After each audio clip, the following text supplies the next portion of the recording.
જય શ્રી કૃષ્ણ મિત્રો, હું છું કલા ગામી. મારી યુટ્યુબ ચેનલ ચાની રેસીપીમાં તમારા બધાનું સ્વાગત કરું છું. આજે આપણે બનાવીશું દહીં ફ્રૂટ રાયતું. તો ફ્રેન્ડ્સ, ઉનાળાની ગરમીની શરૂઆત થઈ ગઈ છે, તો ઠંડા ઠંડા રાયતા ખાવાની દરેકને ખૂબ જ મજા આવતી હોય છે. અને આ રાયતું ફક્ત 5 થી 7 મિનિટમાં બની પણ જાય છે અને સ્વાદમાં તો ખૂબ જ સરસ લાગે છે. રેસીપી અને વિડીયો સારો લાગે તો એક લાઈક જરૂરથી આપજો. તમારા ફ્રેન્ડ અને ફેમિલીમાં વધારેમાં વધારે શેર કરજો. અને મારી ચેનલને હજુ સુધી સબસ્ક્રાઈબ ન કરી હોય તો અત્યારે જ મારી ચેનલને સબસ્ક્રાઈબ કરી લેજો. તો ચાલો શરૂ કરીએ આજની મજેદાર રેસીપી. તો ચાલો ફ્રેન્ડ, દહીં ફ્રૂટનું રાયતું ઘરે કઈ રીતે બનાવવું તેની આપણે પહેલાં સામગ્રી જોઈ લઈશું. તો અહીંયા મેં એક નાની વાટકી જેટલા ઝીણા સમારેલા કીવી, એક નાની વાટકી જેટલા દાડમના દાણા, એક નાની વાટકી જેટલી સમારેલી દ્રાક્ષ, એક ચમચી જેટલા કાપેલા કાજુના ટુકડા, એક ચમચી કાપેલા બદામના ટુકડા, એક ચમચી જેટલા કાપેલા પિસ્તાના ટુકડા, એક ચમચી શેકેલા જીરાનો પાવડર, એક ચમચી જેટલો સંચળ પાવડર, એક નાની વાટકી જેટલી દળેલી ખાંડ. અહીંયા આપણે ખાંડનો જરૂર પ્રમાણે ઉપયોગ કરીશું. એક નાની વાટકી કોથમીર લીધી છે, એક નંગ સફરજન, એક નંગ કેળું અને દહીં લીધું છે. અહીંયા આપણે સફરજનનો જરૂર પ્રમાણે ઉપયોગ કરીશું. ફ્રૂટ રાયતું બનાવવા માટે પહેલાં આપણે કેળા અને સફરજનને કટ કરી લઈશું. હવે આપણે કેળાની છાલ ઘાટીને કેળાને નાના નાના ટુકડામાં કટ કરી લઈશું. જ્યારે તમારે રાયતું બનાવવું હોય ત્યારે તમારે કેળા અને સફરજનને કટ કરવા પહેલાંથી તમારે કેળા અને સફરજનને કટ કરીને ન રાખવા, નહીં તો કેળા અને સફરજન કાળા પડી જશે.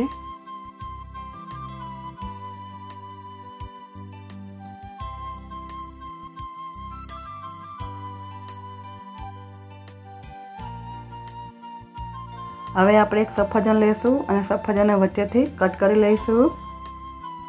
અહીંયા આપણે અડધા સફરજનનો જ ઉપયોગ કરીશું. હવે આપણે આ સફરજનને ઝીણા ઝીણા પીસમાં કટ કરી લઈશું.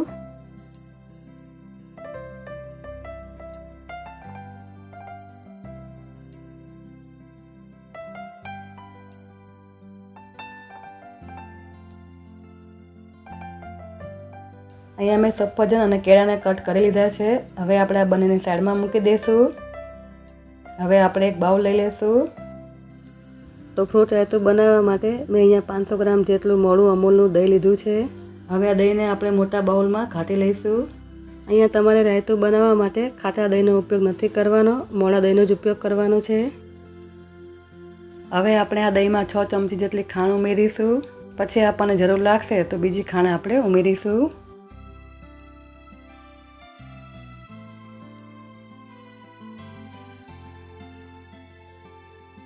એક ચમચી જેટલો સંચળ પાવડર ઉમેરીશું. હવે આપણે દહીંને પહેલાં વિક્સરની મદદથી 1 થી 2 મિનિટ માટે ફેટીને સ્મૂથ બનાવી લઈશું. દહીંને તમે આ રીતે ફેરશો એટલે એકદમ સરસ સ્મૂથ અને ક્રીમી થઈ જશે.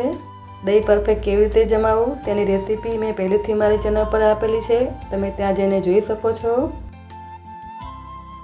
તો અહીંયા તમે જોઈ શકો છો કે આપણું દહીં એકદમ સરસ ફેટીને સ્મૂથ થઈ ગયું છે. હવે આપણે 1 ચમચી જેટલા શેકેલા જીરાનો પાવડર ઉમેરીશું અને દહીં સાથે સારી રીતે મિક્સ કરી લઈશું.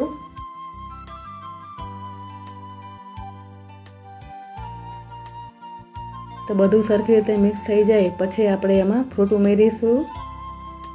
હવે આપણે આમાં ઝીણા સમારેલા કેળાના થોડાક ટુકડા ઉમેરીશું. થોડાક ઝીણા સમારેલા સફરજનના ટુકડા ઉમેરીશું. થોડીક કટ કરેલી દ્રાક્ષ ઉમેરીશું.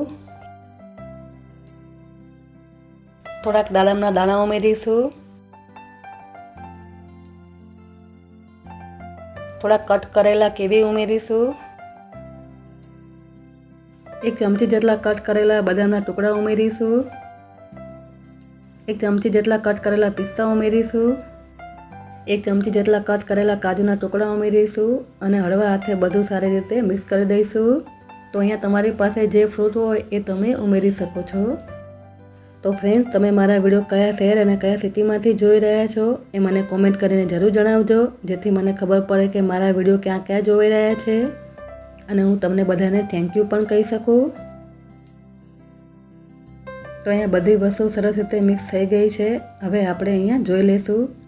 તો અહીંયા મને હજી ફ્રૂટ થોડાક ઓછા લાગે છે. તમે તમારી પસંદગી પ્રમાણે સમારેલું બધું ફ્રૂટ ઉમેરી શકો છો. થોડાક સફરજનના કટકા ઉમેરીશું. થોડા કેળાના ટુકડા ઉમેરીશું, થોડી કટ કરેલી દ્રાક્ષ ઉમેરીશું, થોડા કટ કરેલા કેવી ઉમેરીશું, થોડાક દાડમના દાણા ઉમેરીશું, ઉપરથી થોડાક આપણે લીલા ધાણા ઉમેરીશું અને બધું સારી રીતે મિક્સ કરી લઈશું. તમારે લીલા ધાણા ન ઉમેરવા હોય તો તમે સ્કીપ પણ કરી શકો છો.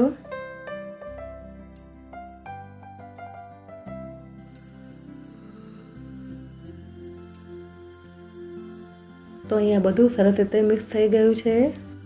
તો ફ્રેન્ડ્સ, તૈયાર છે આપણું દહીં ફ્રૂટ રાયતું, જે ઝટપટ અને ઇન્સ્ટન્ટ બની પણ જાય છે. જ્યારે પણ તમે કોઈ થાળી બનાવો, સાઈડમાં ડીશ તરીકે આ રાયતાને તમે સર્વ કરી શકો છો. અને ઉનાળામાં તો આ રાયતું ખૂબ જ સ્વાદિષ્ટ લાગતું હોય છે. આ રાયતાને તમે ફરાળમાં રાજગરાની ભાખરી, ફરાળી પૂરી સાથે પણ ખાઈ શકો છો. હવે તૈયાર થયેલા ફ્રૂટ રાયતાને આપણે એક બાઉલમાં સર્વ કરી લઈશું.